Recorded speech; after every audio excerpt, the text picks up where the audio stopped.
Assalamualaikum warahmatullahi wabarakatuh.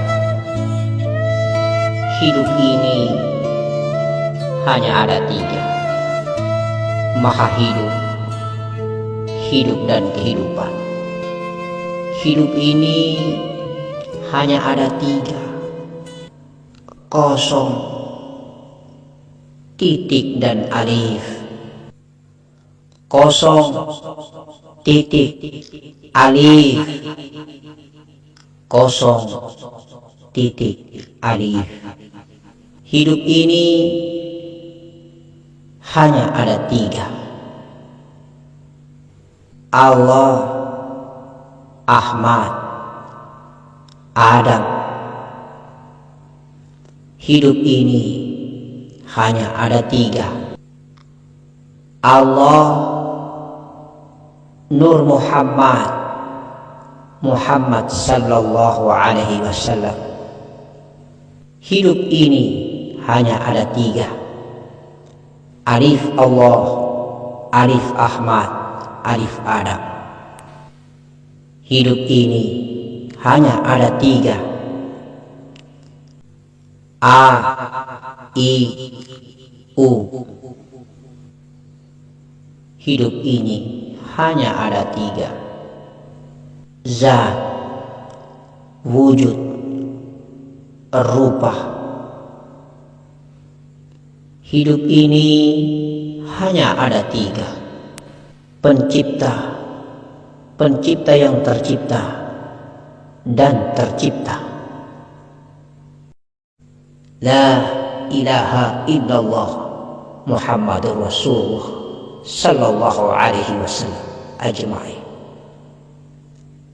Itulah dia, sebagai yang membuka dan juga sebagai yang menutup. Itulah dia yang kosong kemudian bunyi dan bersuara. Itulah dia yang kosong, bunyi dan berhuruf. Lalu sekarang huruf itu adalah hanya huruf alif, akan kembali menjadi titik, dan titik pun fana, lenyap menjadi tiada, hampa, tiada berhuruf, tiada berbunyi. Semakin dekat, jauh tidak berjarak, dekat menjadi tiada, lenyap dari sinar menuju sumber daripada cahaya, hingga tiada lagi cahaya. Allahumma salli ala sayyidina Muhammad wa ala ali sayyidina Muhammad. Hanya Allah, Muhammad, dan sayyidina yang lain. Insya Allah kita adalah berpangkat sama dengan sayyidina yang lain. Kita adalah tercipta. Kita akan kembali menjadi pencipta yang tercipta. Berasal dari mani kembali menjadi mani. Dan tiada. Yang ada hanyalah yang maha ada. Itulah maha ada, yang tidak terbayang, yang tidak terjangkau dengan yang ada. Maha ada adalah segalanya. Allah, Allah, Allah. Hu, hu, hu. Ah, ah, ah. Kun, faya, kun. Tiada, tiada, tiada. A, I, U itu terjemahan dari Alif Allah, Alif Ahmad, dan Alif Adam. A, I, U itu adalah huruf, yang karena huruf itulah menjadikan seluruh yang lain ini menjadi banyak. Yang karena huruf alif itulah menyebar dan mendistribusikan serta memproduksi banyak sekali huruf-huruf yang lain. Maka kesimpulannya bahwa semua yang banyak akan kembali menjadi satu, yaitu hanya alif. Alif ketika berada di area kepala manusia, maka posisi dan kedudukannya, peranannya sebagai zat Allah. Alif ketika kunjung turun mengunjungi dada manusia atau kolbi manusia, maka alif ini disebut dengan alif Ahmad. Nyawa namanya, karena sudah ada Nur Muhammad bercampur jiwa, maka alif Ahmad namanya. Di atas tadi alif Allah namanya, karena posisi zat masih dalam keadaan zat, belum mengunjungi atau menzahirkan dirinya menjadi Nur Muhammad dan menjadi jiwa. Kemudian turun ke perut ketika zat Allah mengunjungi nafsu, menzahirkan dirinya menjadi jasad manusia yang berasal dari mani ini, maka alif itu disebut dengan alif Adam. Maka lurus daripada dahi di tengah dada kemudian sampai ke perut, insya Allah, terutama kepada laki-laki lebih nampak dikasih nyata oleh Allah, yaitu di kemaluan laki-laki, alif namanya. Maka ada 3 alif yang menopang kehidupan kita: alif Allah, alif Ahmad, dan alif Adam. Maka pada saat kita mau kembali ke sakaratul maut, alif Adam ini naik fana melebur ke dalam alif Ahmad, alif Ahmad naik kemudian melebur ke dalam alif zat Allah atau alif Allah. Sehingga hakikat yang banyak itu adalah satu tetapi yang banyak. Itulah yang banyak huruf hidaiyahnya tetapi satu huruf yang menjadi inti, alif. Nah, ketika huruf ini akan lebur ke dalam bumi, ketika huruf akan fana di dalam bumi, insya Allah, itulah dia tenggelam ke dalam titik. Bunyi itulah titik Nur Muhammad. Maka sudah disebut dengan ih, Kalau alif Adam ini tenggelam di dalam Nur Muhammad, maka disebut Kalau alif Ahmad ini tenggelam di dalam Nur Muhammad, disebut ih. Kalau alif Allah ini tenggelam di dalam Nurul Izzati, maka disebut Maka ih, dan adalah nyawa Allah, nyawa Ahmad, nyawa Adam, atau batinnya daripada huruf yang bernama bunyi. Oleh karena itu maka zikir adalah zikir yang rahasia di atas rahasia. Kalau ih, ini tenggelam di dalam kosong atau hampa, maka la hurfun wala sauti, tidak berhuruf, tidak berbunyi. Sehingga apa mencerahkan bahwa hidup ini hanya ada 3: kosong, titik, alif.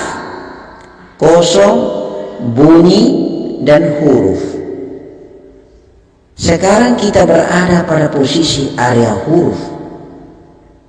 Ada juga yang sudah berposisi makom ma'rifatnya itu berada pada tingkat bunyi atau titik. Ada juga sudah tenggelam sampai ke tingkat hampa.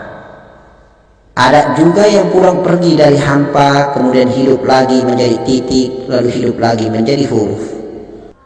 Ada juga yang pesiarnya hanya sampai kepada titik, pulang kembali menjadi huruf.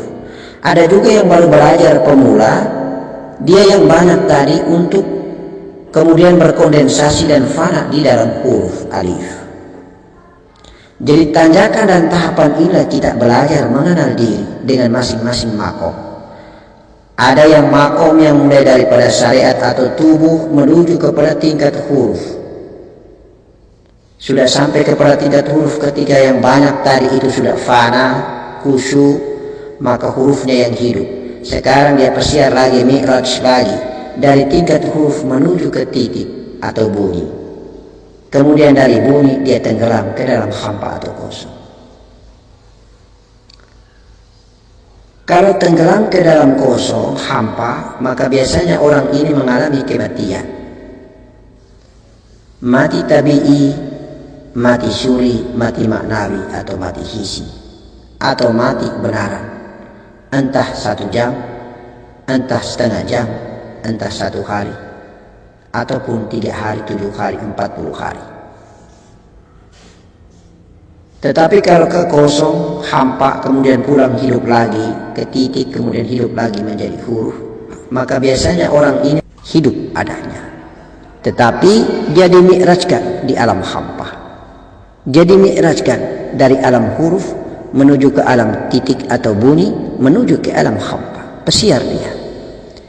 Tipikal daripada orang ini adalah kekasih Allah yang diizinkan Allah untuk berdakwah. Kalau tidak diizinkan Allah untuk berdakwah, maka tipikal orang ini akan mati atau meninggalkan dunia selama-lamanya. Tapi kalau dia dihidupkan lagi di atas muka bumi menjadi titik dan huruf, maka dia diam membisu. Ditanya cerita tentang kehidupan ma'rifat, dia tidak berbicara. Seperti didiamkan secara jadab mujadab. Dia hanya sibuk aktivitas dunianya, kemudian dengan ibadah, dunia dengan ibadah. Do'im saja adanya. Do'im dan do'im terus, insya Allah. Mari kita simpulkan hanya ada 3. Nur zat Allah, nur Muhammad, dan nafas atau jiwa. Zat Allah tiada tetapi ada. Kemudian titik, itulah nur Muhammad. Kemudian alif, itulah nafas dan jiwa atau huruf. Hanya ada huruf, hanya ada bunyi, itulah titik nur Muhammad. Dan Allah zat yang tidak bisa kita jangkau dengan akal, tiada tetapi ada, yang menciptakan titik nur Muhammad, zahir dan sifatnya, dan yang menciptakan huruf, nafas, jiwa atau alif. Di antara 3 ini 2 zahir ciptaannya. Dialah yang tiada tetapi ada, itulah yang kita sembah. Bukan huruf yang kita sembah, bukan pula bunyi yang kita sembah, bukan sifatnya yang kita sembah, tetapi dia yang menciptakan sifatnya, itulah yang kita sembah. Allahu zat. Hanya ada 1 yang bernama nafas atau jiwa, yang bernama huruf, itulah yang menjadi hamba. Kemudian akan tenggelam di dalam titik, di dalam nur Muhammad, di dalam sifat daripada zat. Maka telah lebur dan fana di dalam zat, yang ada hanyalah zat. Itulah yang perlu kita perhatikan dalam proses kehidupan di atas muka bumi ini. Itu yang perlu diperhatikan oleh af'al kehidupan di atas muka bumi ini. Itu yang perlu diamalkan oleh huruf terhadap titik, dan titik lenyap di balik ketiadaan tetapi ada, karena dia maha ada. Insya Allah kita akan selamat. Allahumma salli ala Sayyidina Muhammad wa ala ali Sayyidina Muhammad. Barakallah, baraka Rasulullah, baraka Datuk para wali. La ilaha illallah Muhammad Rasulullah sallallahu ala Muhammad sallallahu alaihi wasallam. Amin. Amin. Karimun amin. Assalamualaikum warahmatullahi wabarakatuh.